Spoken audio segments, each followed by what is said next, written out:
श्रीराम समर्थ. रामाय रामभद्राय रामचंद्राय वेदसे रघुनाथाय नाथाय सीताया पतये नमः.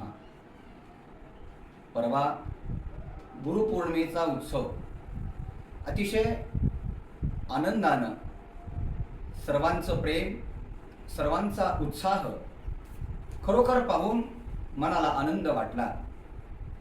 चांगल्या पद्धतीनं गुरुपौर्णिमेचा उत्सव पार पडला आणि त्यानंतर साधारण 4:30-5 वाजता उत्सवासाठी आलेले महाराजांचे शिष्य, संस्थांवर प्रेम करणारे सर्वजण यांना एक विषय माझ्यासमोर मांडला आणि या विषयाची आठवण आजच माझे मित्र महेश शिंदखेडकर यांना करून दिली की महाराज, असं वाटतं की या चातुर्मासाच्या कालावधीमध्ये रोज थोडं का होत नाही, आपलं चिंतन असावं. म्हणून त्या चिंतनाची सुरुवात आजपासून आपण करत आहोत. आजपासून पुढील 4 महिने भक्ताचं चरित्र, संतांचं चिंतन आणि अनेक पद्धतीनं भागवत कथा, रामकथा यामध्ये येणाऱ्या ज्या ज्या काही आपल्या स्वतःला आपलं जीवन उत्कर्षाकडं कसं नेलं पाहिजे, या सर्व विषयाचा चिंतनाचा विषय मी अल्पमतीनं आपल्यासमोर मांडण्याचा प्रयत्न करणार आहे. रोज थोडं का होत नाही, आपल्या जीवनामध्ये चिंतन असलं पाहिजे. जसं आपलं जीवन चांगलं राहावं, आपलं आरोग्य चांगलं राहावं, यासाठी 2 गोष्टीची आवश्यकता प्रत्येक जीवाला असते. पहिली गोष्ट अन्न असलं पाहिजे, कारण आपण चांगलं अन्न घेतलं तर आपली तब्येत चांगली राहील. मग दुसरी गोष्ट काय आहे? दुसरी गोष्ट आहे आपल्या जीवनामध्ये आपलं मन पण चांगलं असलं पाहिजे. स्वतःची तब्येत उत्तम राहावी यासाठी जशी अन्नाची आवश्यकता आहे, तसं माझं मन हे सदा सर्व काळ प्रसन्न आणि प्रफुल्लित राहिलं पाहिजे. माझ्या मनाची, माझ्या विचाराची अवस्था ही कठीणातल्या कठीण प्रसंगामध्ये सुद्धा अतिशय उच्च उत्तुंग असली पाहिजे. यासाठी आवश्यकता असते संत चिंतनाची. संतांचं चिंतन आपल्याला नित्य असलं पाहिजे. म्हणून मी नेहमी सांगत असतो, पहा, आपलं मन चलबिचल असेल, आपलं मन डळमळीत झालं असेल, आपल्या मनाच्या विचाराचा वेग अधिक वाढला असेल, तर त्यावेळेस आपण एक प्रयोग करा. काय प्रयोग करा? अधिक अस्थिर असलेलं मन आपलं ज्यावेळेस होईल त्यावेळेस एखादं चित्रपटाचं मासिक आपण घ्या आणि ते वाचायला सुरुवात करा.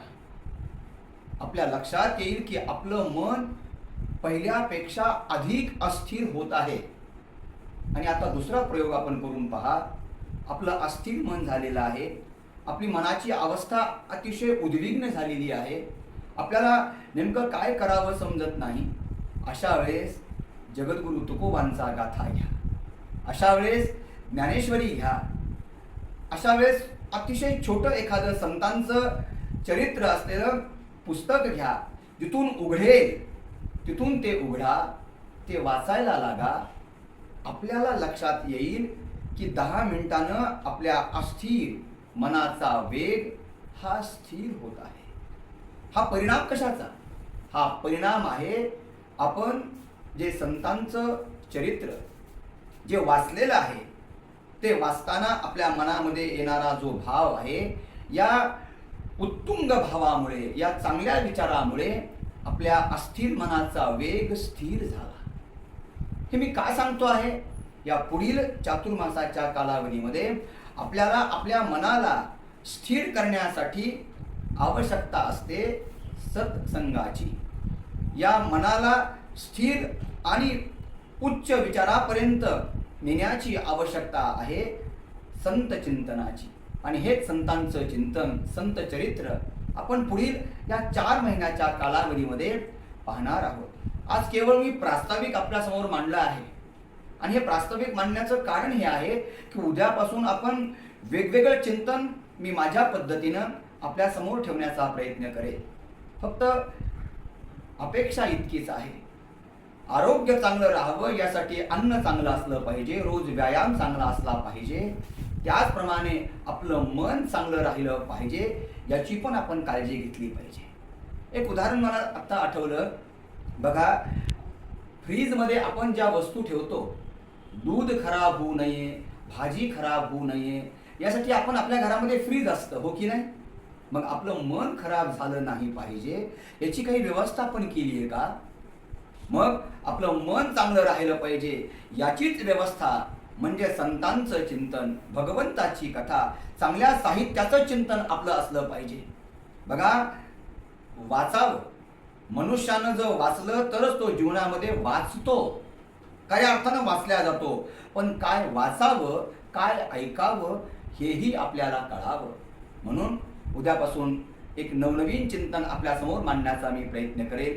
आज सकाळी महेशनं मला चांगली आठवण करून दिली की महाराज, वेगवेगळ्या ग्रुपवर आपलं या चातुर्मासाच्या निमित्तानं चिंतन गेलं पाहिजे, त्याची सुरुवात आपण करा.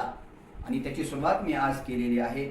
उद्यापासून रोज थोडा थोडा विषय आपल्यासमोर मांडण्याचा प्रयत्न करेन. आज इथेच थांबूया. उद्या नवीन चिंतन, नवीन विचार. श्रीराम समर्थ.